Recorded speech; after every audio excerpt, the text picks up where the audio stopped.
আসসালামু আলাইকুম, ওয়েলকাম করছি ভিজিটিং এন্ড লার্নিং এর অ্যানাদার ব্লগে। আজকে আমরা চলে আসছি গোপালদ্বীপ বেড়িবাঁধ বলে এই জায়গাটা। এখানে প্রত্যেক দিন বিকাল হলে অসংখ্য মানুষের সমাগম হয়। আপনাদের যদি আরেকটু দেখানোর চেষ্টা করি, সেটা হচ্ছে আমার পিছনে রয়েছে একটি আশ্রম, এটাকে বলে গোপালদ্বীপ আশ্রম। এই আশ্রমে প্রত্যেক দিন অনেক দর্শনার্থী আসে এবং তারা এই বেড়িবাঁধে পাশাপাশি এই বেড়িবাঁধেও আসে এবং এই জন্য এখানে একটি সম্ভাবনাময় পর্যটন কেন্দ্র গড়ে উঠেছে। এখান থেকে আপনারা অসংখ্য নৌকা পেয়ে যাবেন। নৌকাগুলো বিভিন্ন রেটে হয়ে থাকে। আপনারা যে যার পছন্দ মতো অথবা দলবদ্ধভাবে এই নৌকাগুলা ভাড়া নিয়ে এই পুরো এলাকা ঘুরে দেখতে পারবেন। আমি আপনাদের একটু পরে দেখাবো বিস্তারিত কিভাবে কত টাকায় নৌকা ভাড়া করা যায় এবং কত টাকায় আপনারা এখানে ঘুরতে পারবেন। এই বেড়িবাঁধের সৌন্দর্য আপনাদের দেখানোর চেষ্টা করতেছি। এখানে আহ, হেঁটে নিচে পর্যন্ত যাওয়া যায়, যদি একটু সাবধানে যেতে হবে এবং এখানে সিঁড়ি রয়েছে আপনার নিচে যাওয়ার জন্য।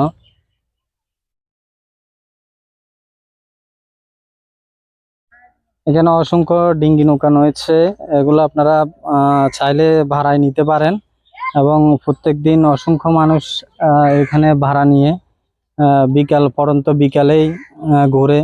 আমার যতটুক চোখ যায় নদীর বিশালতা, এটি একটি মেঘনা নদীর শাখা এবং এই শাখাটা মিলেছে গিয়ে মেঘনা নদীতে। আপনারা চাইলে মেঘনা নদী থেকেও এই বেড়িবাঁধে আসতে পারবেন নৌকা দিয়ে। যতটুক দেখা যায় শুধু পানি আর পানি দেখা যাচ্ছে। আপনাদের যদি আরেকটু কাছে থেকে দেখায়, এখানকার মানুষ অসংখ্য মানুষ বড়শি দিয়ে মাছ ধরার চেষ্টা করতেছে। এখানে যে যার ইচ্ছা মতো বড়শি দিয়ে জাল দিয়ে মাছ ধরতে পারে, কোনো নিষেধাজ্ঞা নেই। এখানে নৌকা ব্যবহার করে আপনারা বিভিন্ন গন্তব্যে যেতে পারেন। এখানকার মানুষ নদীর এপার থেকে ওপার বের হতে এই ছোট ছোট নৌকাগুলো ব্যবহার করে। আমি আপনাদের দেখানোর চেষ্টা করতেছি। ছোট বড় অনেক নৌকা বাঁধা আছে তীরে, এই পার থেকে ওই পারে।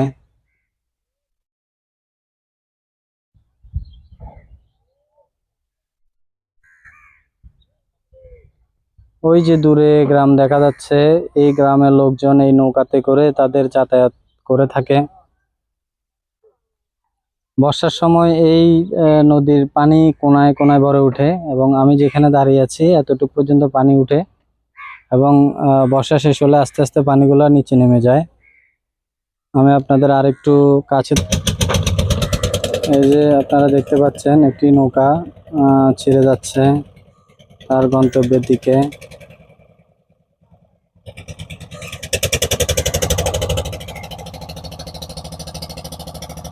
এই অনেক পরিবারের একমাত্র যাতায়াতের মাধ্যম কিন্তু এই নৌকা।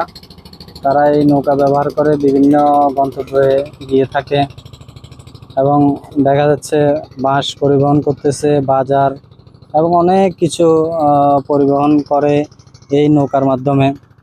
মাছ ধরা, পণ্য পরিবহন এবং পাশে যে বাজার আছে সেই বাজার থেকে পাইকারি দরে পণ্য কিনে তারা যে গ্রামে গঞ্জে যে ছোট দোকানগুলো আছে সেই দোকানগুলোতে তারা বিক্রি করে থাকে।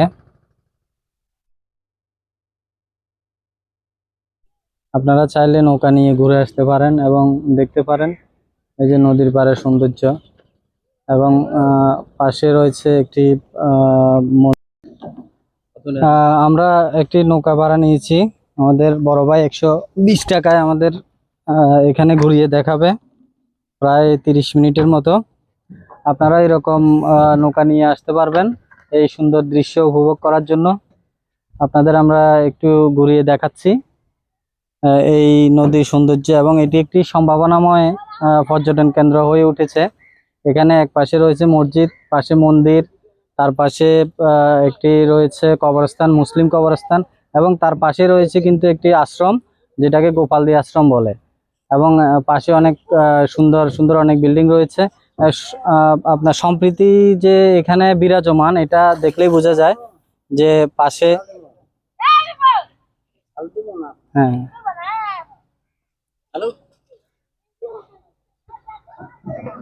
এখানে সম্প্রীতি যে বন্ধন রয়েছে সেটা আমরা এই পাশাপাশি মন্দির, মসজিদ এবং কবরস্থান দেখলেই বোঝা যায়। এখানে সবাই সুন্দর সম্প্রীতি নিয়ে বসবাস করে আহ, এবং খুবই আন্তরিকতার সাথে একজন আরেকজনকে হেল্প করে। এখানে অসংখ্য মানুষ প্রত্যেকদিন ঘুরতে আসে এবং কেউ কোনো বাধার সম্মুখীন হয় না। সবাই সাদরে গ্রহণ করে সবাইকে এবং সহযোগিতা করার চেষ্টা করে। আপনারা আসবেন, যে কোনো বিকালটা একটু বেশি, আপনার যদি সাউন্ড সমস্যা হচ্ছে, বিকালের দিকটা খুবই মনোরম পরিবেশ। এখানে যখন পড়ন্ত বিকাল হবে, সূর্যের আলো তীব্রতা কমে যাবে, তখন আপনারা এই সৌন্দর্যটা উপভোগ করতে পারবেন। এবং এটি হচ্ছে মেঘনা নদীর একটি শাখা, এবং মেঘনা নদী থেকে এই নদীতে আপনারা আসতে পারবেন। ছোট নৌকা, এখানে স্পিড বোট রয়েছে, ছোট ডিঙি নৌকা রয়েছে, এবং ছোট বড় অনেক ট্রলার রয়েছে, বালি বোঝাই ট্রলার রয়েছে। আমরা যদি আপনাদের একটু এই দিকটার সৌন্দর্য দেখাই, দেখেন মানুষের কর্মব্যস্ততা, কেউ মাছ ধরে ঘরে ফিরতেছে, কেউ আবার মাছ ধরার জন্য যাচ্ছে। সবাই কর্মব্যস্ত যার যার কর্ম নিয়ে, এবং সুন্দর একটি পরিবেশ।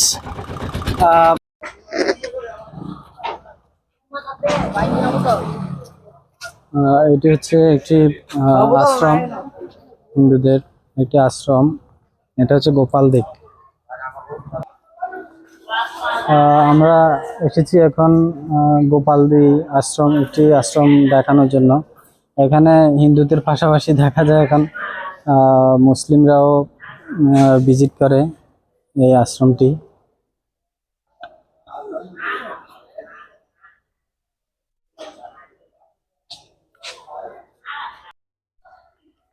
সুন্দর একটি চালতা গাছ, আপনারা অনেকে চালতা গাছ চিনেন, এবং চালতা কিন্তু অনেক ঔষধি গুণ সম্পন্ন।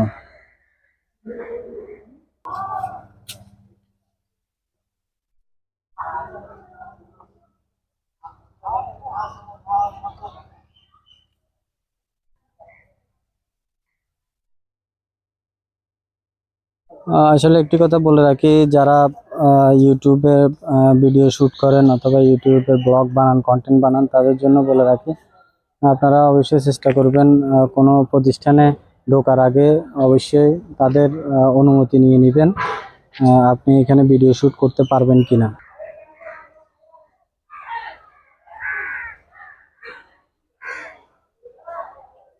এখানে প্রত্যেকদিন অনেক দর্শনার্থী ভিড় করে, যে হিন্দু মুসলিম অনেকে এটা দেখতে আসে। আসলে যার যার ধর্মীয় বিশ্বাস তার সাথে ধর্ম নিয়ে বাড়াবাড়ি না করার জন্যই বলা আছে। আমরা চেষ্টা করব ধর্ম নিয়ে বাড়াবাড়ি না করার জন্যই।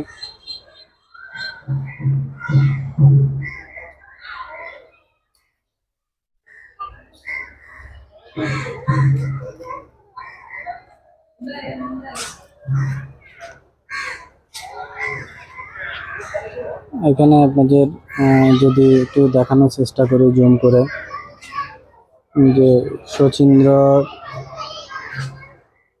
শচীন্দ্রচন্দ্র স্মৃতি শরণার্থে এটি রক্ষা করা হচ্ছে আমাদের।